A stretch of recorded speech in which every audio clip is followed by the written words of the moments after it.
Hola, mi nombre es Ariel Timosuk de Ministerio Sion de la ciudad de la Cumbre.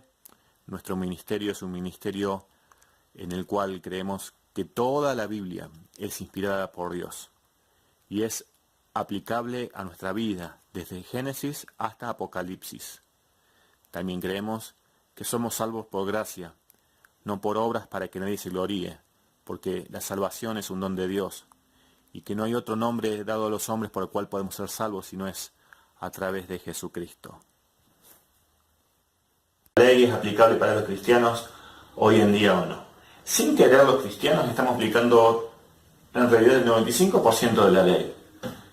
Pero de alguna manera cuando uno dice yo no como cerdo porque la ley lo dice, entonces ya estamos bajo maldición. Pero ¿por qué no es así el mentir o el adulterar? Y bueno, uno puede decir, bueno, esos mandamientos están en el Nuevo Testamento. ¿Y qué acerca, por ejemplo, del tener relaciones con animales? Es algo que no está en el Nuevo Testamento. Y bueno, uno puede decir, bueno, sí, eso es inmoralidad sexual. Pero ¿en qué parte del Nuevo Testamento está definido lo que es inmoralidad sexual? Si ven, nosotros, sin querer, estamos obedeciendo las leyes del Antiguo Testamento, la mayoría, y a excepción de los alimentos, el día de descanso, el Shabbat, el sábado, y los días festivos. Sacando de esas cosas, nosotros estamos cumpliendo con todo lo que la ley manda que tenemos que cumplir. Y bueno, dice uno puede decir los sacrificios. Bueno, los sacrificios no son aplicables hoy en día. ¿Pero por qué no son aplicables hoy en día? Primero, porque no hay templo.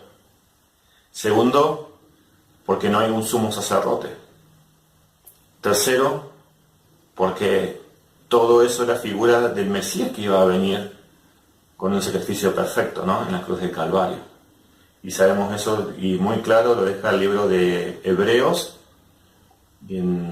y se explaya desde el capítulo 1 hasta el capítulo 10, de una manera asombrosa, la deidad de Yeshua, de Jesús el Mesías, la deidad de cómo Él es superior a los ángeles, cómo fue puesto como sumo sacerdote en el orden de Melquisedec, y todas estas cosas, ¿no? Entonces, hay controversia, es un tema que no está muy bien entendido. Y yo les invito en el día de hoy a que nosotros con una mente abierta, no cerrada, porque yo sé que mientras voy a estar hablando, muchas preguntas van a venir en nuestras mentes. ¿Y qué tal Romanos 6? No estamos bajo la grace, sino bajo la gracia. O Romanos 10, 4, Cristo es el fin de la ley. ¿Y cómo vamos a volver a esclavizarnos? Muchas de estas preguntas, muchas. Y básicamente cuando hablamos de la ley o mencionamos la ley, automáticamente vienen estas preguntas en nuestra mente. No estamos bajo la ley, sino bajo la gracia. Cristo es el fin de la ley. Y cuando uno dice, yo no como cerdo porque la Biblia lo prohíbe, y entonces uno dice, ¿por qué no lees Gálatas? La ley es una maldición, es volver a la esclavitud. Y otros dicen, no, tenés que tener entonces corderos en el patio de trasero de tu casa. ¿Y qué tal cuando la segunda vez estás cayendo de la gracia? Estos son los que puse como ejemplo, que la mayoría de nosotros en algún momento cuando se nos mencionó la ley, hemos pensado estas cosas. Yo he cambiado de opinión, nuestro ministerio se enfoca, sabemos que somos salvos por la obra de Jesús el Mesías, somos salvos por la fe, exclusivamente somos justificados ante el Padre por el sacrificio de Cristo. Pero una vez que hemos aceptado a Yeshua, a Jesús el Mesías, como nuestro Salvador, como aquel que dio su vida en rescate por la humanidad y por cada uno de nosotros, ¿ahora qué? El Señor dijo, si me amáis, guardad mis mandamientos. Y el que no me ama, no guarda mis mandamientos. Mas el que me ama y guarda mis mandamientos, mi Padre y yo vendremos y haremos morada en él. Entonces, no es solo creer, no es solo algo intelectual, sino debe haber una acción nuestra en querer guardar los mandamientos de nuestro Señor. Ahora está la pregunta, ¿son los mandamientos de Yeshua distintos a los del Padre? ¿Son los mismos? Bueno, hoy vamos a empezar con la primera parte.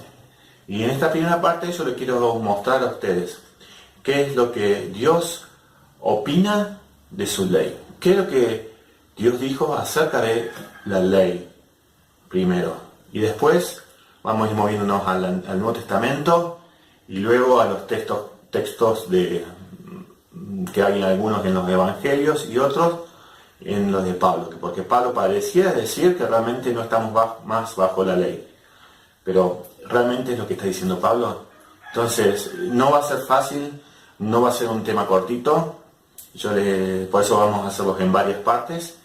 Y yo le invito a que en este momento meditemos lo que dice la palabra de Dios, lo que dice Dios de su palabra, de su ley. ¿Sí? Pero primero, lo primero. ¿Qué es ley? Cuando uno piensa en ley, ¿en qué piensa? En algo negativo, una connotación negativa, porque es algo que nos prohíbe hacer cosas. No nos gusta la ley. ¿Sí? Por la naturaleza. No queremos que nadie nos diga a nosotros qué debemos hacer y qué no debemos hacer. ¿Sí? Pero vamos a ver la etimología de la palabra ley. ¿De dónde viene? Bueno, en el griego es nomos. ¿Sí? Pero antes de eso estuvo escrita en hebreo. ¿Sí? Entonces vamos a ver lo que significa la palabra ley en hebreo. Y la palabra en hebreo es Torah. Torah. Y Torah es la palabra que se traduce como ley. Ahora, en hebreo, la característica del hebreo es que tiene palabras relacionadas y palabras raíces. Por ejemplo, Torah está relacionada con Moré. Y ambas comparten una misma raíz. Y están relacionadas porque comparten la misma raíz. Por ejemplo, Torah, que se traduce como ley, que ya vamos a ver más explícitamente qué significa, está relacionada con Moré. Y Moré es maestro o lluvia. De hecho, aquí pongo en pantalla el Strong. La palabra Moré también significa arquero. Fíjense bien las definiciones, porque todo esto hace a la definición también de Torah, ¿no? Arquero, también maestro, enseñanza, lluvia temprana y también lluvia. Maestro o enseñanza. De hecho, la palabra en hebreo para maestro que se usa es more. A diferencia de rabino o rabí, rabí no significa maestro como la mayoría de las personas piensan, sino rabino viene de la palabra rab, que es grande o excelencia, o excelente, ¿sí? Cuando termina con la palabra i, significa algo que es mío, mi grande, mi excelencia. Rabino, la terminación viene de la terminación nu en hebreo, que significa nuestro, entonces nuestro grande, nuestra excelencia.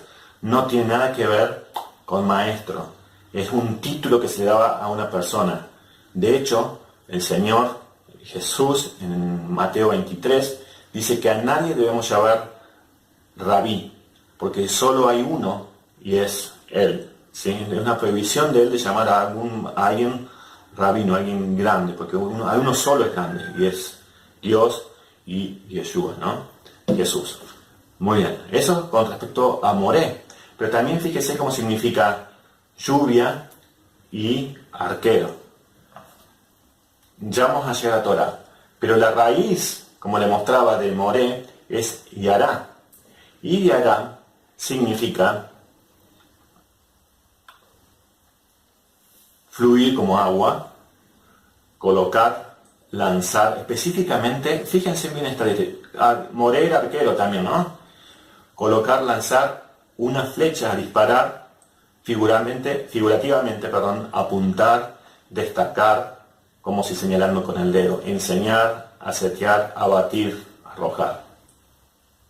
Entonces, Yará tiene que ver con lluvia, tiene que ver con apuntar, tirar una flecha, apuntar al blanco.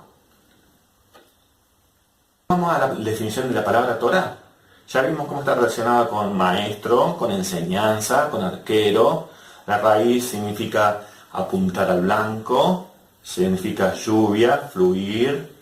Entonces, ¿qué será Torah específicamente? Y Torah significa derecho, según el Strong, dirección, enseñanza, y también está traducida como ley. Pero también otros diccionarios que no están en español, acá lo puse en inglés, que es el Ancient Hebrew Lexicon, dice, enseñanza, la dirección que uno tiene que tomar en la vida. Y ya no es tan, fíjense que no es tan negativa la connotación como la palabra ley, como algo que te impide hacer una cosa u otra, que te marca límites, sino más bien tiene que ver como en una enseñanza, con una dirección que uno tiene que tomar en la vida.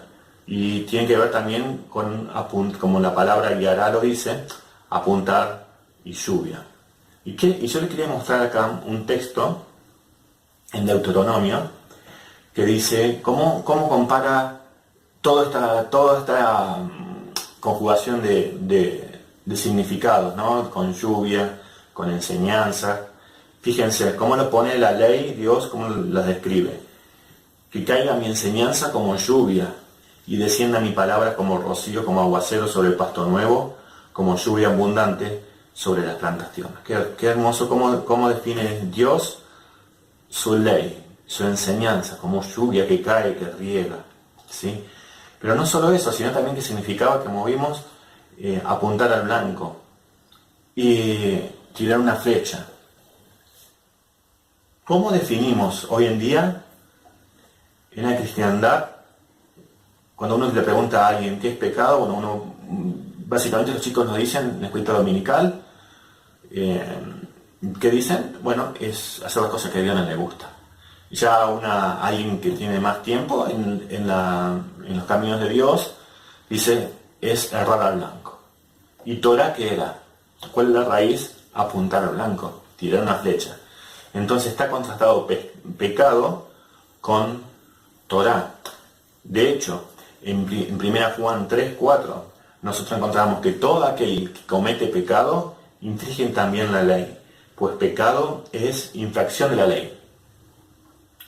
No solo eso, sino que en Romanos 3:20 dice, ya que por las obras de la ley ningún humano será justificado delante de él. Y en esto estamos todos de acuerdo. Nadie puede ser justificado por observar la ley. Nadie. Pero acá nos dice por qué la ley. Porque por medio de la ley es el conocimiento del pecado. Sin ley no hay pecado. Porque pecado es, como dijimos en 1 Juan 3:4, infracción de la ley. Ahora, si decimos que Dios es eterno, que Dios no dice en Malaquías, porque yo soy el Señor y no cambio. Y en Isaías 40 puede ser que se puede marchitar la flor, se puede secar la hierba, pero mis palabras nunca van a pasar. Y sus palabras son palabras eternas. Dios no cambia, Dios no puede cambiar de mente. Lo que Dios odia siempre lo va a odiar. Lo que para Dios es abominación siempre va a ser abominación. ¿Sí? Entonces, pongámonos a pensar por un momento. Si pecado, como dice 1 Juan 3:4, es infracción de la ley, entonces, ¿qué pasa si la ley está abolida? No hay más pecado.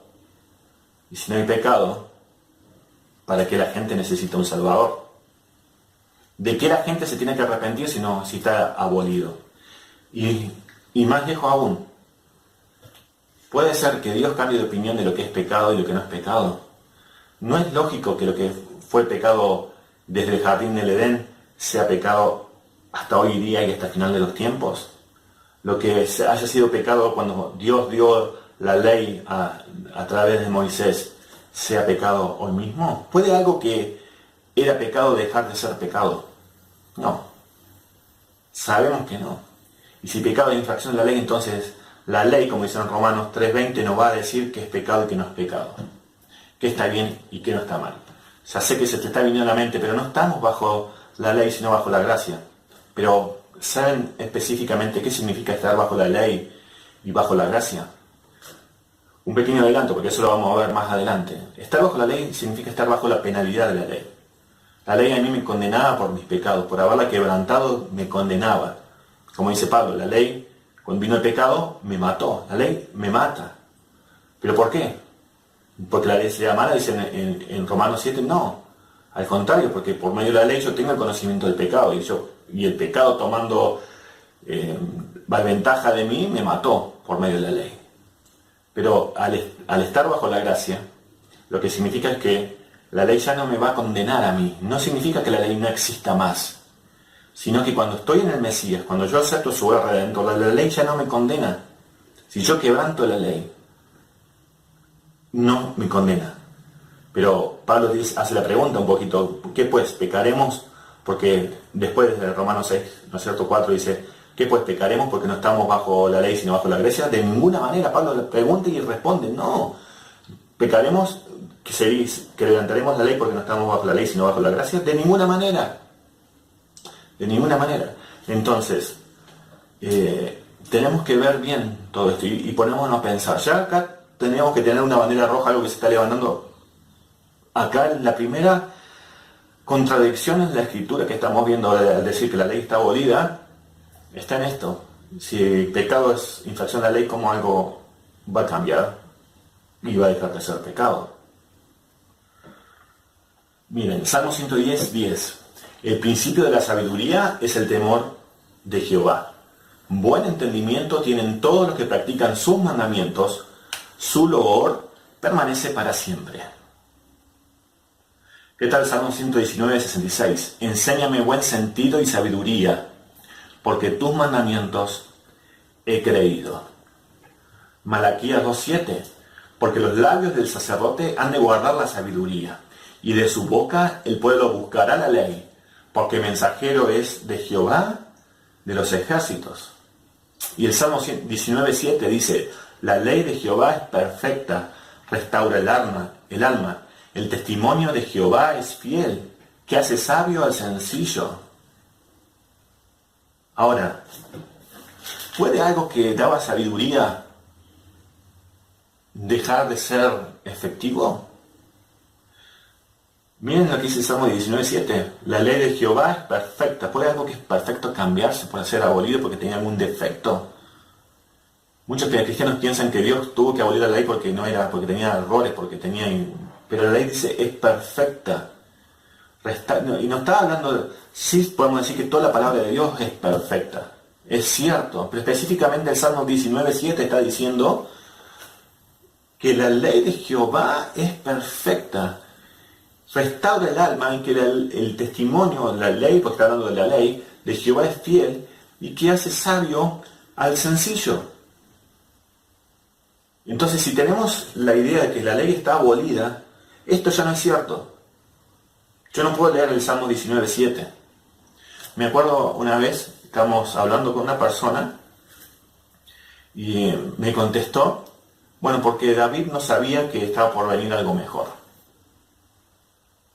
Y ahí me puse muy mal, realmente. ¿Cómo va a decir eso para defender una suposición, para poder explicarme este versículo, diciendo que David no sabía lo que estaba diciendo, que hasta ese momento era eso? Pero ¿no es toda la escritura inspirada por Dios, por el Espíritu Santo?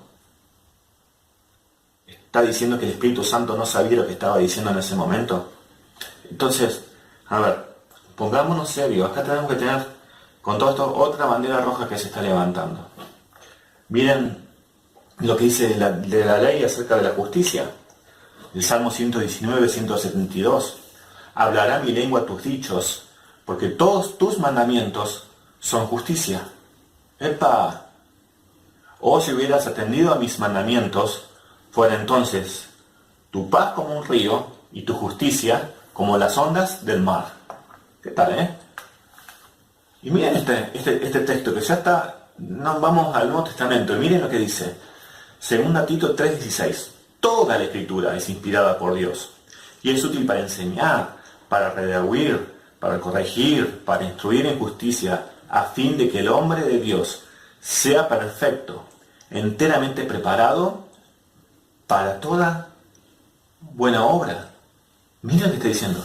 Toda escritura es inspirada por Dios y útil para enseñar, para redarguir, para corregir y para instruir en justicia. Una pregunta. Levítico 19 o Levítico 11, donde habla de las comidas que se pueden comer y no comer, ¿ya no me instruyen más en justicia? Levítico 19, Levítico 20, donde habla de la santidad, ¿no me instruye más en justicia? Tenemos que hacernos esa pregunta, porque cuando Pablo escribe esto a Timoteo, y aunque nosotros consideramos toda la escritura desde Génesis a Apocalipsis, en el tiempo que Pablo está escribiendo a Timoteo no existía el Nuevo Testamento. Lo único que existía era el Antiguo Testamento. Y no había manera que se diga, que diga Romanos dice esto, porque citándose a él mismo, ¿no? O el Evangelio de Marcos, o el de Mateo. Inclusive el de Mateo, de Marcos, todos los evangelios fueron escritos después de esto. Y Pablo le dice en los versículos anteriores, tú persistes en lo que has aprendido sabiendo que de la niñez has sabido las Sagradas Escrituras. ¿Qué Sagradas Escrituras sabía Timoteo de la niñez sino el Antiguo Testamento? Las cuales te pueden ser sabios para salvación. Y después dice, porque toda la Escritura es inspirada por Dios, refiriéndose a la misma Escritura que él sabía desde la niñez. Y es útil para enseñar, para redarguir, para corregir, y me instruye en justicia, a fin de que el hombre de Dios sea perfecto. Miren cómo define lo que es el Antiguo Testamento. Y también sabemos que el Nuevo Testamento hace lo mismo, nosotros ahora. Pero está hablando específicamente de lo que eran sus escrituras, las escrituras hebreas en su tiempo, enteramente preparado para toda buena obra. O sea que a mí la Torah me va a preparar para toda buena obra. Me va a ayudar a que yo sea perfecto. Me va a corregir, me va a instruir, me va a decir qué está bien, qué está mal, qué es lo que Dios quiere, qué es lo que no Dios quiere, porque la Torah, la ley, me dice el corazón de Dios. Me dice qué es lo que Dios ama, qué es lo que Dios detesta, qué es lo que Dios abomina. Me va a instruir, no solamente la ley, los profetas, ustedes leen los profetas, constantemente apuntan a la ley. La ley en la Biblia está escrita como una cerca. Y cada vez que las personas se cruzaban la cerca, hacían como una brecha y se salían de ellos, venían los profetas y decían, no, vuelvan allá, vuelvan hacia adentro. Recuerden a Dios, recuerden su ley. ¿Por qué tratan la ley de Dios así? Romanos 2.13. Este texto está en el Nuevo Testamento, porque no son los oidores de la ley los justos ante Dios, sino los hacedores de la ley serán justificados. Bueno, vamos a ver también la ley en cuanto al conocimiento de Dios. Oíd palabra de Jehová, hijo de Israel, porque Jehová contiende con los moradores de la tierra. O sea, con los judíos solamente no, con los moradores de la tierra. Porque no hay verdad, ni misericordia, ni conocimiento de Dios en la tierra. Perjurar, mentir, matar, hurtar, adulterar prevalecen y homicidio tras homicidios se suceden. Y un poquito más adelante, 4 versículos más adelante dice, mi pueblo fue destruido porque le faltó conocimiento, por cuanto desechaste el conocimiento, yo te echaré del sacerdocio. Y miren a qué Dios se refiere con conocimiento, porque olvidaste la ley de tu Dios, también yo me olvidaré de la ley de tus hijos. O sea que el conocimiento de Dios está relacionado con la ley. Como dije antes, la ley me manifiesta qué es lo que Dios quiere y qué es lo que Dios no quiere. Miren, 1 Samuel 2:12. Los hijos de Elí eran hombres impíos y no tenían conocimiento de Jehová. Y miren cómo define el Nuevo Testamento. Y en esto sabemos que nosotros le conocemos si guardamos sus mandamientos. Y que dice, yo le conozco y no guarda sus mandamientos, el tal es mentiroso y de verdad no está en él. ¿Ven? El mismo tema, el mismo concepto del Antiguo Testamento se mantiene también después de la muerte de Yeshua, de Jesús el Mesías, y se mantiene firme. Conocimiento tiene que ver con guardar sus mandamientos. El que dice que yo le conozco y no guarda sus mandamientos, el tal es un mentiroso y la verdad no está en él. Más claro echarle agua. Y uno puede decir, bueno, todo eso es verdad, pero no estamos bajo la ley, estamos en una nueva hora, en la era de la gracia. Ahora yo le hago una pregunta. ¿Tiene sentido realmente de que la ley estuvo, después no está más? ¿Sí? Está la era de la ley, como enseña la iglesia, y la era de la gracia, ¿no? Y después va a venir el reinado milenial de Cristo. ¿Tiene sentido que primero sí, después no, después sí? Miren lo que dice, para los que no me entienden, las escrituras, Miqueas 4:1.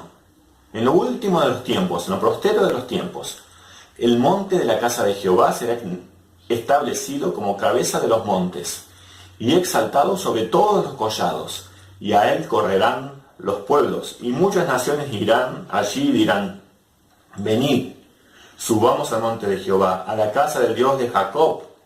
Él nos enseñará sus caminos, y nosotros andaremos en sus sendas. Porque de Sión saldrá la ley, la Torá, y de Jerusalén la palabra de Dios. Miren lo que dice Zacarías. Zacarías habla en el capítulo 14 de cuando viene el Mesías, desciende y establece, pisa de nuevo la tierra y hace guerra contra todos los moradores de la tierra, ya al final de los tiempos. Dice, y todos los que sobrevivieren de las naciones que vinieron contra Jerusalén subirán de año en año para adorar al Rey, a Jehová de los ejércitos, y a celebrar la fiesta de los tabernáculos. Y acontecerá que las familias de la tierra que no subieran a Jerusalén para adorar al Rey, Jehová de los ejércitos, no vendrá sobre ellos lluvia. Bien, fiesta de los tabernáculos, una de las fiestas del Señor que la cristiandad dice que está abolida. Van a tener que celebrarlo obligatoriamente las naciones. Isaías 66, 22 y 23. Y está hablando, ya esto que dice acá en Isaías es lo que está en Apocalipsis 21. Estamos hablando ya, Apocalipsis, cielos nuevos y tierra nueva. Dice, porque los cielos nuevos y la tierra nueva que yo hago permanecerán delante de mí, dice Jehová. Así permanecerá vuestra descendencia y vuestro nombre, y de mes en mes, y de día de reposo en día de reposo. Vendrán todos a adorar delante de mí, dice Jehová. Miren, el día de reposo todavía va a estar en el cielo nuevo y la tierra nueva. Y no va a ser un día cualquiera, ¿no? No va a ser el día, bueno, a ver qué día te parece bien a vos y qué día te parece bien a vos para ir a hacer tu descanso. No, hay un día establecido y siempre fue así. Muy bien, el nuevo pacto. ¿En qué consiste este nuevo pacto? ¿Y en qué consiste el antiguo pacto? Porque cuando uno habla de guardar la ley, habla de pacto, ¿no? Y no estamos más sobre el antiguo pacto, ahora estamos en el nuevo. Y el antiguo era ley, y el nuevo pacto es gracia, tal vez cuando Jesús está en la última cena, y él está con sus discípulos, y dice, esta es la sangre del nuevo pacto que es derramada a favor de cada uno de nosotros. Pero ¿qué es el nuevo pacto y qué es el antiguo? Realmente esto es realmente así como nosotros pensamos. Miren, el antiguo pacto fue hecho en el monte Sinaí.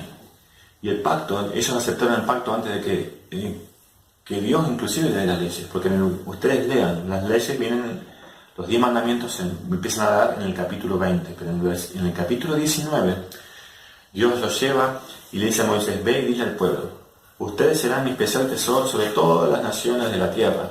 Y un reino de reyes y sacerdotes si aceptan obedecer todos mis mandamientos. Y ellos dicen, sí aceptamos, y Dios todavía ni siquiera había dado los mandamientos.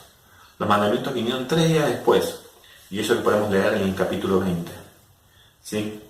Y Dios le da los mandamientos, y ellos aceptan, y Moisés escribe en el rollo, y hace un sacrificio y derrama sangre sobre ese rollo, donde había escrito las palabras que el pueblo mismo había oído, los 10 mandamientos, y dice, esta es la sangre del pacto que Dios hace con ustedes, y sella ese pacto con la sangre del cordero y roció el libro, roció a la gente con la sangre, y ese fue el primer pacto. Pero Moisés sube y está 40 días y 40 noches en el monte y la gente ya se empezó a desesperar. ¿Y qué pasó en ese momento? Bueno, en ese momento, cuando pasan los 40 días y Dios le da las tablas que Dios mismo había escrito, baja y dice, ve abajo porque este pueblo ya está haciendo las cosas que dijimos que no tenían que hacer. El primer mandamiento ya la estaban rompiendo, adorando a ese becerro de oro, ¿no? Y cuando baja, ¿qué hace Moisés? Rompe las tablas de la ley y el pacto quedó roto. Fíjense cómo dice Jeremías 31. Dice, he aquí, vienen días, dice Jehová, en los cuales haré un nuevo pacto con la casa de Israel y con la casa de Judá. No como el pacto que hice con sus padres el día que lo tomé de la mano para sacarlos de la tierra de Egipto, porque ellos invalidaron mi pacto, aunque yo fui un marido para ellos, dice Jehová. Miren cómo aquel primer pacto fue un contrato de matrimonio, donde el pueblo lo rompió. Pero sigue diciendo, y esto lo leemos también en Hebreos, capítulo 8. El escritor de Hebreos menciona acá Jeremías 31, pues es por eso que puse Jeremías directamente, porque es el primer lugar donde se menciona este pacto, ¿no? Dice, y este es el pacto que haré con la casa de Israel después de aquellos días, dice Jehová. Y miren cuál es el pacto. Daré una ley nueva, le daré gracia y perdonaré sus pecados. No, miren qué es el pacto que hace el Señor. Daré mi ley en su mente y las escribiré en su corazón, y yo seré a ellos por Dios y ellos me serán por pueblo. Entonces, ¿en qué consiste el nuevo pacto?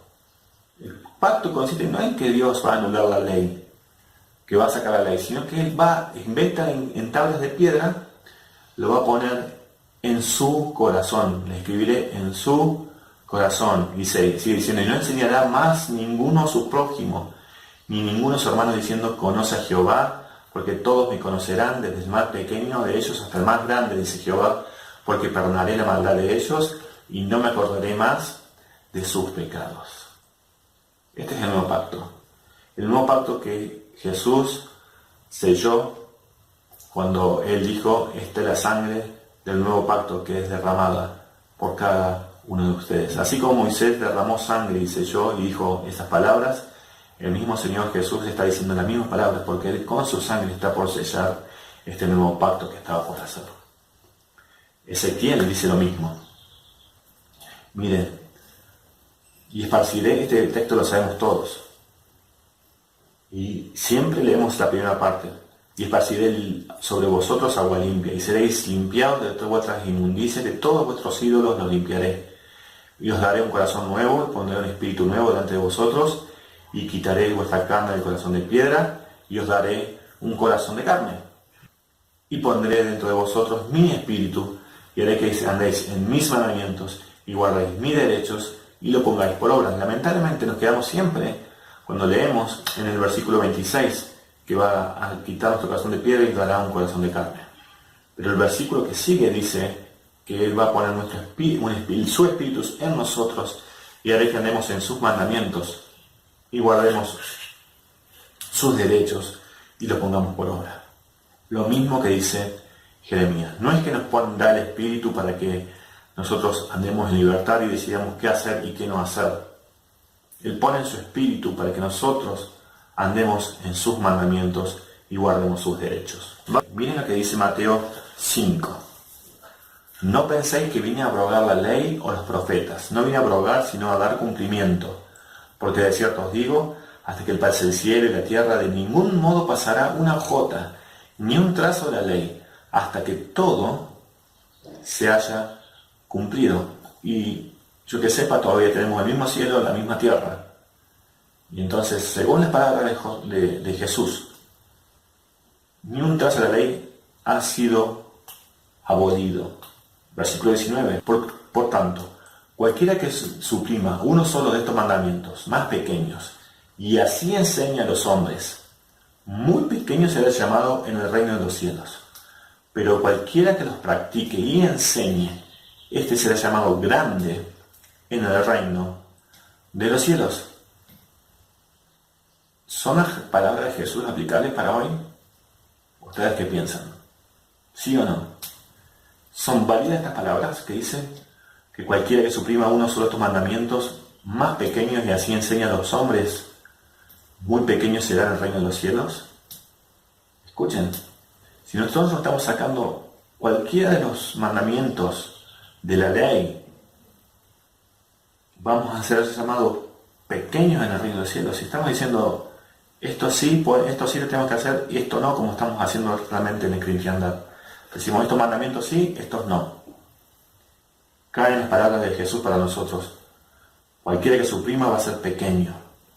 Pero dice, pero cualquiera que los practique y enseñe será llamado grande en el reino de los cielos. O sea que de acuerdo a las palabras de nuestro mismo Señor, nuestro Salvador, que murió en la cruz por cada uno de nosotros, cualquiera que los practique y enseñe va a ser grande. Y cualquiera que los niegue va a ser pequeño. Y lamentablemente, lo que hacemos en la tierra va a definir lo que va a ser en el cielo. Así que no va a haber tiempo después para arrepentimiento, para decir, Señor, yo no sabía. Yo no sabía que esto era así. El mismo Señor nos está diciendo que cualquiera que los practique va a ser grande y enseña así. Y si no, vas a ser pequeño en el reino de los cielos, según las mismas palabras del Señor.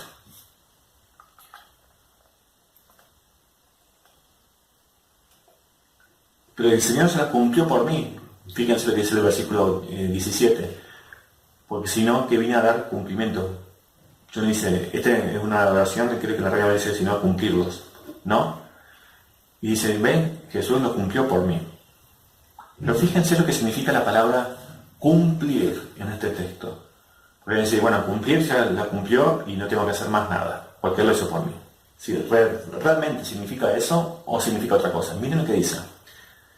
Cumplir. La palabra es plerú, que quiere decir deshacer. No, dice hacer repleto, atiborrar, rellenar, proveer, difundir, satisfacer, ejercer, terminar. Perfecto, rellenar, lleno, llenar, completar. ¿Tiene que ver este término con algo de deja existir?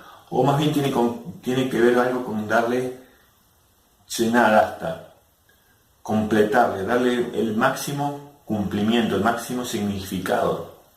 La misma palabra plerú es usada cuando el Señor Jesús dice ser lleno del Espíritu Santo, ser plerú del Espíritu Santo. Está diciendo que no tenemos que ya como Él completó, nosotros no tenemos que estar completos por el Espíritu Santo. No, es un mandamiento de que nosotros tenemos que estar llenos, desbordar con el Espíritu Santo. Bueno, la misma palabra está usando acá para cumplir. Él vino para desbordarlo, para cumplirlo, para darle la máxima expresión. ¿Saben una cosa? Cuando Dios daba los mandamientos en el monte Sinaí, ¿a quién es el que estaba hablando? ¿El Padre o el Hijo? Bueno, piensen. ¿Estaba Jesús con el Padre cuando Dios daba los mandamientos? ¿No eran uno con el Padre? Entonces, ¿no era Jesús también dando los mandamientos con el Padre? Miren lo que dice Santiago, capítulo 4. Pero antes de ver Santiago, recuerden, ¿qué dijo el ángel a María? A José, perdón. Y llamará su nombre Jesús, Yeshua. Yeshua significa Yahweh, Jehová, salva. ¿Sí? Eso sí, significa Jesús. Jesús es una transliteración. Yeshua es el nombre en hebreo. Significa Jehová, salva. ¿Sí? Entonces, llamará su nombre Yeshua porque Él, Yoshia, porque Él salvará a su pueblo de sus pecados. Entonces, ¿quién es el que salva a su pueblo de sus pecados? Jesús. Miren lo que dice Santiago 4:12. Uno es el dador de la ley, que puede salvar y perder. ¿Quién eres tú que juzgas a otro? Entonces está diciendo que uno es el dador de la ley, quien puede salvar y perder. Y dijimos, ¿quién es el que salva? Jesús. No puede decir el Padre. no son lo mismo. No es la doctrina que tanto que profesan los cristianos de la Trinidad, que tanto son uno en esencia, el Padre es uno con el Hijo. Lo mismo, lo que diga el Padre, lo que Jesús mismo dijo, no, mis palabras no son mías, sino son las del Padre. Lo que el Padre me dijo, eso os he dicho. O sea, no hay división, no hay separación entre uno y otro, no pueden estar divididos. Jesús es el que salva, el Padre es el que salva, porque Jesús dio su vida y el Padre también nos perdona. Jesús nos perdona. Yo te perdono los pecados, dijo Jesús. Ambos son uno. Entonces, tanto el Padre como el Hijo fueron los dadores de la ley. Entonces, en ese sentido, cuando viene Jesús, el que dio la ley, él sabe cómo interpretarla. A diferencia de los maestros que escriben la ley, que ellos daban su interpretación de la ley, decían cómo observarla y cómo no observarla. Entonces él dice, yo vine para dar cumplimiento, para llenar el conocimiento, dar a conocer exactamente cómo tienen que guardar los mandamientos, porque yo se los di. En ese sentido, él lleva al colmo y está diciendo, por ejemplo, en Mateo 5, en el Sermón del Monte, no solo con matar, quiere decir asesinar a alguien, sino cuando odiamos a alguien, estamos matando a alguien. El adulterar no es algo físico, sino algo que comienza en la mente, dice el Señor. Entonces está ampliando, está llevando al máximo los mandamientos del Señor. En Mateo 7:21 leemos, no todo el que me dice Señor, Señor, entrará en el reino de los cielos. Escuchen, sino el que hace la voluntad de mi Padre que está en los cielos. Entonces, ¿quiénes entran en el cielo si no es lo que hacen la voluntad del Padre? Bueno, uno puede decir, bueno, la voluntad del Padre es que crean en el Hijo. Sí, es cierto, la voluntad del Padre es que crean en el Hijo, pero solamente esa es la voluntad del Padre. Miren lo que sigue diciendo. Muchos le dirán aquel día, Señor, Señor, no profetizamos en tu nombre, y en tu nombre echamos fuera demonios, y en tu nombre hicimos muchos milagros. Díganme, ¿en qué parte de la historia más que nunca está de moda hacer milagros, echar demonios, profetizar en su nombre? Más que hoy en día en la cristiandad. Y eso lo podemos ver en todos los canales de televisión. Señor, Señor, y se llena la boca, Señor, Señor acá, Señor de allá. Esto pasa en la cristiandad. Dice, entonces le protestaré, nunca os conocí, apartados de mí, hacedores de maldad. Y la palabra hacedores de maldad es anomia. Anomia, nomos es ley, es sin ley. Textualmente significa personas sin ley, que también se puede traducir como violación de la ley, maldad, impiedad, impíos. Entonces, el hacer la voluntad del Padre no es solamente creer en Jesús, sino también, aparte de creer en Jesús, es no violar la ley, según el significado de anomia. Anomia es estar sin ley, impíos. Son palabras de Jesús. 1 Juan 2:6 dice, el que dice que permanece en él, debe andar como él anduvo. Yo le hago una pregunta. A ver, ¿cómo anduvo Jesús en la tierra? ¿Obedeció al Padre en todo? Sí. ¿Cumplió la ley? Sí. Todos sabemos exactamente que él cumplió, porque si no cumplía la ley pecaba, por lo cual no podría ser el sacrificio perfecto por nuestros pecados. Entonces, 1 Juan dice que el que dice que permanece en él debe andar como él anduvo. Y él guardó el Shabbat, él comió limpio, él guardó los mandamientos del Padre, sí lo hizo. Y el no hacer esas cosas no es hacer lo contrario como él anduvo. Digo, no sé, pienso. Dice Mateo 28, enseñándoles a guardar todas las cosas que yo os mandé. He aquí yo estoy con vosotros todos los días hasta el fin de los siglos. Entonces, ¿quién nos mandó a obedecer el Señor? Miren este versículo. A ver si esto también no es un mandato de él. Diciendo, todo, en la cátedra de Moisés se sientan los escribas y los fariseos. Haced y guardad todo o cuanto digan. Y una cosa importante saber es que cuando se sentaban en la sinagoga había una silla que se sentaba y que leía el rollo. Cuando Jesús se levantó y se estaba en la cátedra de Moisés y él leyó el rollo y se cerró, porque cuando iban en las sinagogas y estaban en la cátedra de Moisés, no podían hacer otra cosa que leer Moisés.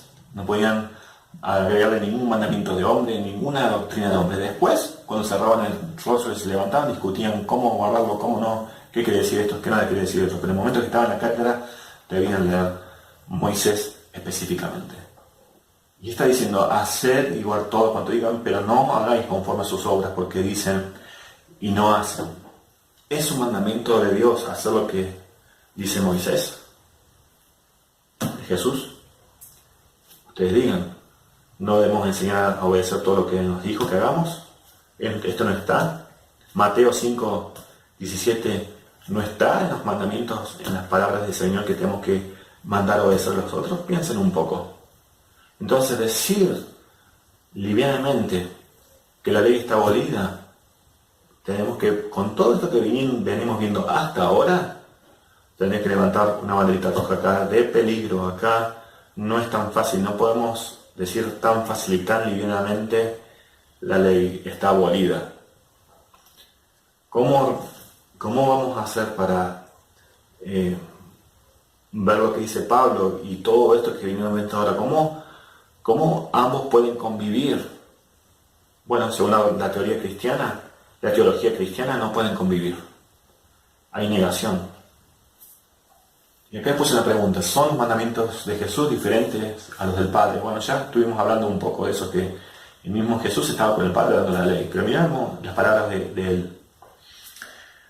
Hay dos sets de mandamientos, unos del Padre y otros del Hijo. Y fíjense el error doctrinal gravísimo que tenemos en la cristiandad. ¿Por qué? Porque decimos, debemos obedecer a Jesús y no al Padre. Automáticamente, cuando hacemos eso, estamos dividiendo los dos. Estamos diciendo que son dos dioses distintos. Uno es el Dios de la ley y el otro es el Dios de la gracia. Aunque no lo digamos así mentalmente, es lo que estamos pensando. Jesús es todo gracia, el Padre es todo ley. No son los dos los mismos. Miren, es lo que dice, porque yo no he hablado por mí mismo, sino que el Padre que me envió, Él me ha dado mandamiento de decir lo que he de hablar. Y sé que su mandamiento es vida eterna, por lo tanto, yo lo hablo tal como el Padre me lo ha dicho. O sea, es el mismo Padre transmitiéndonos su palabra a través de Jesús. ¿Puede un Dios cambiar, ser un Dios de ley, ahora un Dios de gracia? ¿O siempre el Dios de ley fue un Dios de gracia? Piensen. ¿No es un Dios eterno? Entonces sus atributos nunca cambian. Entonces si Dios es un Dios de gracia ahora, siempre fue un Dios de gracia. ¿No dice eso la palabra de Dios? Noé halló gracia en los ojos de Dios. Cuando Moisés habla que tu gracia, dice, no iremos a ningún lado si tu gracia no va con nosotros. O sea, y él mismo dice que yo doy gracia y misericordia a los que guarden mandamientos por 1000 generaciones. Entonces, el mismo Dios es un Dios de gracia hoy, el mismo Dios de gracia del Antiguo Testamento. El mismo. Dios no cambia. Y el mismo Padre que está hablando a través de Jesús, de Yeshua, porque ambos son uno. Yo y el Padre somos uno. Juan 10:30. Como el Padre me amó, yo os amé, permanecer en mi amor. Si guardáis mis mandamientos, permaneceréis en mi amor, como yo he guardado los mandamientos de mi Padre y permanezco en su amor. Ambos mandamientos son los mismos. Juan 14 dice, el que tiene mis mandamientos y los guarda, este es el que me ama, y el que me ama será amado por mi Padre, y yo le amaré y me manifestaré a él. Jesús respondió y le dijo, si alguno me ama, mi palabra guardará, y mi Padre lo amará, y vendremos y haremos morada con él.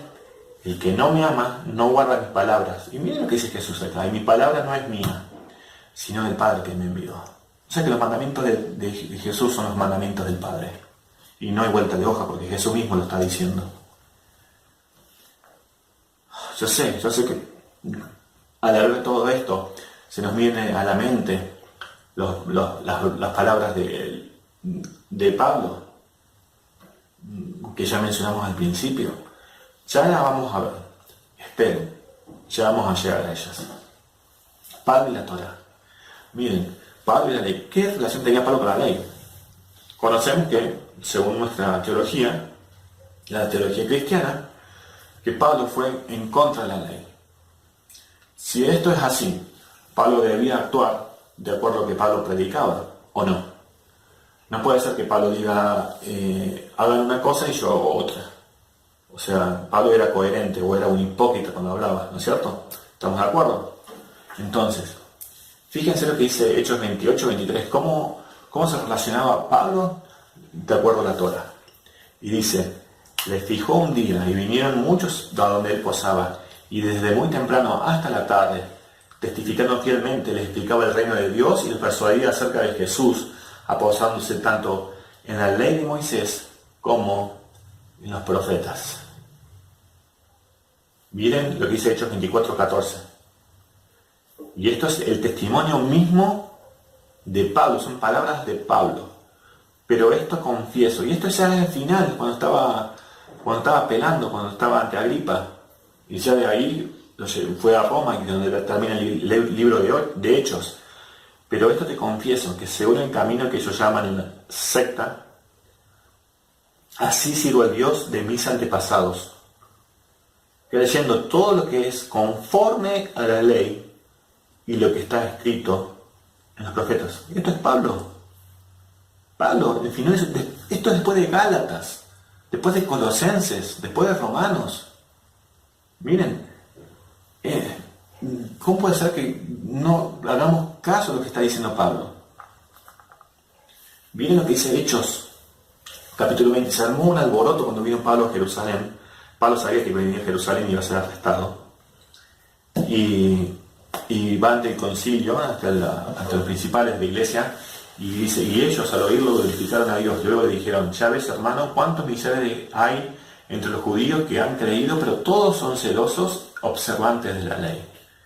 Y le han informado acerca de ti, que enseñas a todos los judíos que están entre los gentiles a apostatar de Moisés, diciendo que no se circunciden a sus hijos, que no practiquen las costumbres. ¿Qué hacer pues? Sin duda oirán que has venido. Esto es lo que enseña la cristiandad, ¿no? Que él enseñó todas estas cosas. Por tanto, sigue nuestro consejo. Tenemos 4 varones ligados con voto. Tómalos contigo. Purifícate con ellos. Y paga sus gastos para que se rasuren la cabeza, y todos así entenderán que no hay nada de lo que se le informó acerca de ti, sino que tú mismo, fíjense acá lo remarqué, sino que tú mismo sigues guardando la ley. ¿Y cómo puede ser que Pablo enseñe en contra de la ley si Pablo guardaba la ley? ¿Cómo puede ser que ustedes caen de la gracia cuando Pablo ya había caído de la gracia? Entonces, porque Pablo estaba guardando la ley, entonces estaba cayendo de la gracia. ¿Cómo entendemos? ¿Cómo explicamos esto? ¿Qué es lo que quería entonces? ¿Qué es lo que quería decir Pablo cuando dijo todas esas cosas? ¿A qué se refería? ¿Conocemos el contexto histórico? ¿Conocemos el contexto social de lo que Pablo estaba viviendo, lo que los gálatas estaban viviendo? ¿Conocemos qué enseñaban los fariseos, qué enseñaban los saduceos? Para entender Gálatas tenemos que entender el contexto. Si no, no podemos leer la Biblia como si fuera escrito en el año 2000, porque no fue escrito en el año 2000, sino en el siglo I, 2000 años atrás. Y había un contexto histórico, había un contexto social, que si nosotros no lo entendemos, no vamos a leerlo mal. No podemos leer el Evangelio como si Jesús fuera cristiano. De hecho, me asombraba cuando escuchaba que algunos jóvenes cristianos se asombraban cuando se enteraban que Jesús era judío, pensaban que Jesús era cristiano. Hasta ese punto hemos llegado en nuestra cristiandad. Es realmente doloroso que la gente no lea y no entienda el contexto de las palabras. Porque así cualquiera puede decir cualquier cosa. Puede hacer decir la Biblia lo que quiere que diga. Puedo tomar un texto y hacer con ese texto toda una teología, tomando varios textos, ayudándome, sin tener en cuenta el contexto en que está ese texto y por qué está dicho todas las cosas que están dichas. Entonces voy a llegar a un final erróneo. ¿Por qué? Porque no tuve en cuenta todo lo que está dicho. ¿Sí? Tenemos que ver la Biblia en su contexto. Ahora, Pablo estaba guardando la ley. Sed imitadores de mí, así como yo soy de Cristo. Cristo guardó la ley, Pablo guardó la ley. Y nosotros debemos ser imitadores de él. Ahora, ¿qué era Pablo? ¿Un hipócrita, era bipolar? Jesús enseñó una cosa, vivió una cosa y después dijo que hagamos otra cosa. No, es una historia uniforme. Romanos 3:31 dice, luego, por la fe invalidamos la ley. Después de haber venido a Cristo, el Mesías, invalidamos la ley. De ninguna manera, sino que confirmamos la ley. Miren lo que dice Pablo. Estamos deshaciéndonos, estamos dejando sin valor la ley. Después de venir, no, al contrario, estamos confirmando la ley, porque la ley nos convence de pecado. Miren, el capítulo 7 de Pablo, ¿se acuerdan? Donde dice Pablo, lo que quiero hacer no lo hago, lo que no quiero hacer esto hago, y esa lucha interior y todo eso. Pablo dice, porque según el hombre interior, me deleito en la ley de Dios. Pucha, yo pensé que era atadura, que era maldición, ¿cómo se va a deleitar en la ley de Dios? Miren, 1 Corintios 7:19. La circuncisión nada es y la incircuncisión nada es. Y acá dice, ¿ves? Circuncidarte lo mismo o no circuncidarte lo mismo, ¿no? No es un tema de circuncisión, no estamos hablando si debemos circuncidarnos o no acá, pero en este contexto, el texto está hablando de ser judío o no ser judío, porque los judíos se llamaban los de la circuncisión y los gentiles eran los de la incircuncisión. Entonces está hablando, si sos judío no importa, si sos gentil no importa qué es lo que seas, sino que lo importante es la observancia de los mandamientos de Dios. Este es Pablo, ¿eh? O sea, no importa lo que seas, observar el mandamiento de Dios. No es que si sos judío tenés que observarlo, si no sos judío no tenés que observarlo. Y miren, vamos a ver algunos textos ya para ir terminando. Y puse algunos para como ejemplo nada más, porque me podría pasar horas. El Salmo 119 completo, podemos leerlo, leanlo ustedes, es todo sobre la ley. Todo sobre la ley. Salmo 119, 160 dice, la suma de tus palabras es verdad, tus rectos juicios permanecen para siempre. Tu justicia es siempre justa y tu ley es verdad. Ahora, la ley que es verdad deja de ser verdad. El Señor Jesús dijo, santifícalos en tu palabra es verdad. No es la ley parte de la palabra de Dios. No es de acuerdo al Salmo 119, 142, la ley verdad. No nos santifica entonces la ley de acuerdo a las palabras de Jesús. Salmo 119, 97. Oh, cuánto yo amo tu ley. Todo el día es esa meditación. Los cristianos tienen que sacar, no lo pueden leer. Más. Miren lo que dice, este es Santiago, ¿no? ¿Cómo lo interpretamos nosotros los cristianos a este texto? Mas el que mira atentamente la perfecta ley, la de la libertad, y persevera en ella, no siendo oidor olvidoso, sino hacedor de la obra, este será bienaventurado en todo lo que hace. Bueno, entonces, ¿cuál es la libertad? Y bueno, el cristianismo que dice la ley de Cristo, la ley del amor. Veamos en contexto qué dice la Escritura, qué dice la Biblia sobre cuál es la ley de la libertad. Salmo 119, 44. Guardaré tu ley siempre, para siempre y eternamente. ¿Cuándo? Eternamente. Y el 45 le dice, y andaré por eso en libertad. Dos cosas pueden suceder. Si decimos que la ley está abolida, entonces esto es mentira.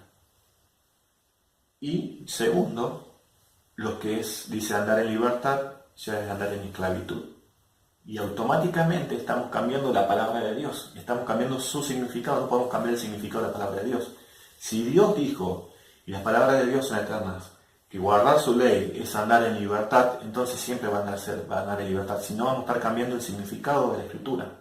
Entonces Santiago 1.25, visto en el contexto de la Escritura, La ley, la libertad es la ley de Dios. La ley de Dios es la ley de Jesús, porque ambos son uno. La ley de Jehová es perfecta, restaura el alma. El testimonio de Jehová es fiel, hace sabio y sencillo. Los mandamientos de Jehová son rectos, alegran el corazón. El precepto de Jehová es puro, alumbra los ojos. Y miren cómo termina en el Salmo. Deseables son más que el oro, más que el mucho oro afinado, y dulces más que la miel, y las que destilan del panal. ¿Podés leer esto vos realmente decir que la ley de Jehová es perfecta, que es dulce, que son más deseables que el oro? Pablo lo dijo en Romanos 7, lo acabamos de leer, que él se deleita en la ley de Dios. Cuán aventurados son los perfectos de camino, los que andan en la ley de Jehová. No, esto no lo podemos leer según esta teología, no. No son bienaventurados, son malditos. Porque la ley es una maldición de acuerdo a la teología, ¿no? ¿Cómo hacemos? Y miren el Salmo 1.3 y cómo está ligado también a Santiago. Porque en Santiago leímos que mira atentamente la perfecta ley, la de la libertad, y persevera en ella, no siendo oidor olvidadizo, sino hacedor de la obra, será bienaventurado en todo lo que hace. Miren lo que dice el salmista, si no es lo mismo. Cuán bienaventurado es el varón que no anduvo en consejos de malos, ni se detuvo en camino de pecadores, ni en sillas de escarnecedores asentados, sino que en la ley de Jehová está su delicia, como decía Pablo.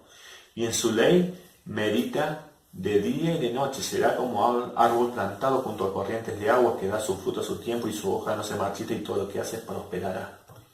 Está diciendo lo mismo, será bienaventurado en todo lo que hace, lo que dice el salmista. Si no, cuán aventurado es el varón que en la ley de Jehová está su delicia, y en su ley medita de día y de noche. Vos te deleitás en la ley de Jehová, sí.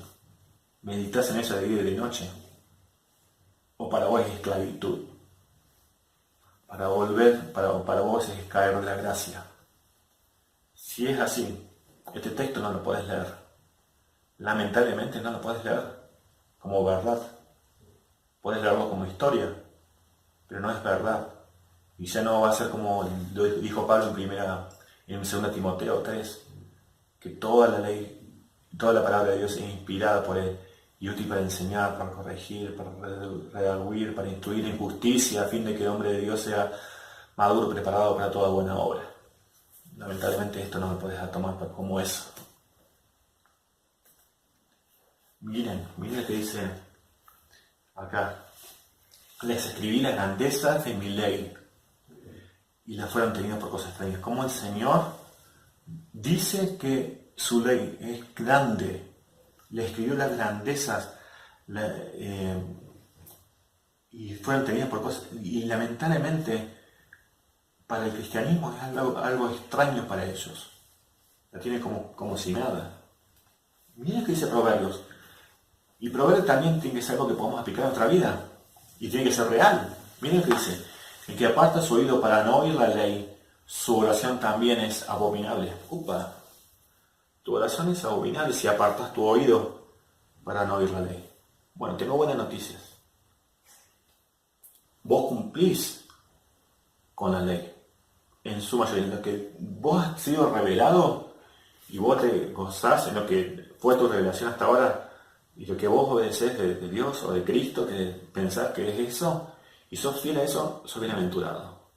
Pero si estás escuchando este mensaje y estás renegando, y ahora empezás a endurecer tu oído contra la ley, y ya no decís que es atadura, que no es algo grande, que no es algo que puede ser tu delicia, que no es luz, lámpara a mis pies, tu camino y lumbrera, todos tus mandamientos son verdad, como dice Salmo 119, y etcétera, etcétera, etcétera. Si vos apartas y ahora decís que todo eso no es verdad, tu oración es abominable, porque vos no querés escuchar la palabra de Dios. Miren lo que dice acerca del amor en la Biblia, el amor y la ley.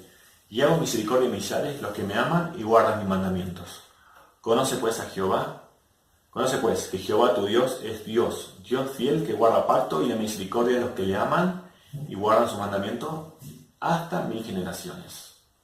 Amarás pues a Jehová tu Dios y guardarás sus ordenanzas, sus estatutos, sus decretos, sus mandamientos todos los días. Y después también tenemos, por supuesto, Deuteronomio 6.4, que es el mandamiento más repetido en el Nuevo Testamento.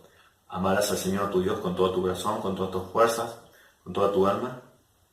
Y en Levítico 16 leemos, amarás a tu prójimo, Levítico 19, amarás a tu prójimo como a ti mismo. ¿Es un tema del Antiguo Testamento o también del Nuevo? Miren lo que dice el apóstol Juan en su primera carta, en el capítulo 5. Todo aquel que cree que Jesús es el Mesías, es el Cristo, es nacido de Dios, y todo aquel que ama al que engendró, ama también al que ha sido engendrado por él. En esto conocemos que amamos a los hijos de Dios, cuando amamos a Dios y guardamos sus mandamientos, pues este es el amor a Dios, que guardemos sus mandamientos. Y dice algo muy importante, sus mandamientos no son gravosos, no son una carga, no son pesados. Si me amáis, guardad mis mandamientos. El que tiene mis mandamientos y los guarda es el que me ama, y el que me ama será amado por mi Padre, y yo le amaré y me manifestaré a él. Si guardareis mis mandamientos, permaneceréis en mi amor, así como yo he guardado los mandamientos de mi Padre y permanezco en su amor. No debáis nada a nadie, dice Romanos, sino en amaros unos a otros, porque el que ama a su prójimo ha cumplido la ley. Y uno va a decir, bueno, listo, ya está, yo amo a mi prójimo, he cumplido la ley. Y ahora van a decir, ¿cómo amas a tu prójimo? ¿Cómo amas a tu prójimo? Y bueno, el apóstol Pablo dice, no adulterarás, no matarás, no hurtarás, no dirás falso testimonio, no codiciarás. Y dice, y cualquier otro mandamiento, en esta oración se resume, amarás a tu prójimo como a ti mismo. El amor no hace mal al prójimo, así que el cumplimiento de la ley es el amor. El objetivo de la ley, lo que hace la ley que sea realmente viva y eficaz, es el amor. Por eso el cumplimiento de la ley es el amor. Si no hay amor, de nada sirve. Uno puede decir, bueno, ¿por qué guardo los mandamientos? ¿Para encontrar el favor de Dios? No hay nada que yo pueda hacer para encontrar el favor de Dios, para que Dios me mire de una manera. Dios, bueno, si yo soy fiel a Él, sí me van a aceptarle, pero para que Dios me declare justo a mí, tiene que ser a través de su Hijo, únicamente, ¿no? Pero ¿cómo voy a demostrar mi amor a Dios? Bueno, es decir, amándolo. ¿Y cómo amo a Dios? ¿Cómo a vos se te ocurre? ¿O como Dios dijo que quiere ser amado? O sea, Dios te va a decir, amame a mí, ama a tu prójimo. Y vos definís vos mismo cómo querés amarlo. ¿Cómo es el amor? No funciona así. Dios dijo que es el amor. ¿Cómo se le ama a Él? Bueno, ¿cómo es? A través de los mandamientos. Lee los mandamientos todos. Únicamente no teniendo dos dioses ajenos, no. Amás a Dios también si amás a tu hermano. Si no adulterás, si no mentís. ¿Qué tal las leyes de Levíticos 19? Teniendo compasión de la viuda, del huérfano. No llegándome a los animales. Levítico 19. Todos los mandamientos que Dios da son para amarlos a Él, para demostrar nuestro amor a Él y demostrar nuestro amor al prójimo. Sin los mandamientos no podemos demostrar nuestro amor. Yo no puede ser que a mi señora le diga, sí, yo te amo, y después lo contrario a lo que a ella le gusta. Eso no es amor. Amor es respetarla, amarla a ella, o decirle, yo sé que a mi esposa le gustan zapatos marrones. Y le digo, no, zapatos marrones no, yo te voy a comprar unos rojos, y vengo y le traigo rojos. Pero a ella le gustan marrones, pero a mí me gustan rojos. No importa qué me guste a mí, lo importante es que le guste a ella, y qué es lo que le gusta a Dios. ¿Sí? Entonces, de la misma manera, yo demuestro mi amor a Dios guardando sus mandamientos. Entonces, ¿cómo amamos a Dios hoy? Entonces, si no tenemos los mandamientos, no vamos a tener muchas maneras de agradarle. Y es todo sobre la ley. Es todo sobre la ley. Fíjense, el primer Adán, los dos Adán, sabemos que Cristo es el segundo Adán. El primer Adán pecó, y al traer pecado trajo maldición. ¿Qué hace la ley según el Deuteronomio? Dice, la ley te bendice o te maldice. Te maldice si no guardas la palabra de la ley, y te bendice si lo guardas, si lo obedeces. Eso dice la Biblia, no importa qué es lo que vos pienses de la ley o no, si es mal. Te maldices y la quebraste. Gracias a Dios que a través de Yeshua Él nos rescató de la maldición de la ley, no que la ley es una maldición, sino que hay una maldición a la ley si no lo guardamos. Es eso. Y es lo que pasó con Adán. Adán pecó y que trajo maldición al mundo, entró la maldición y el pecado al mundo. Pero fíjense, el segundo Adán obedeció perfectamente y a través de la obediencia perfecta de nuestro Señor, Él trajo bendición. Es todo sobre maldición y bendición, sobre guardar la ley o no guardar la ley. El primer Adán pecó, no guardó la ley, no guardó el mandamiento de Dios, trajo maldición. El segundo Adán obedeció perfectamente la ley y trajo bendición al mundo por guardar esta ley. Y Dios espera que hagamos lo mismo, que busquemos la bendición, la vida. Espero que este estudio haya sido de mucha bendición y lo espero para la segunda parte. Cristo, la ley y los cristianos.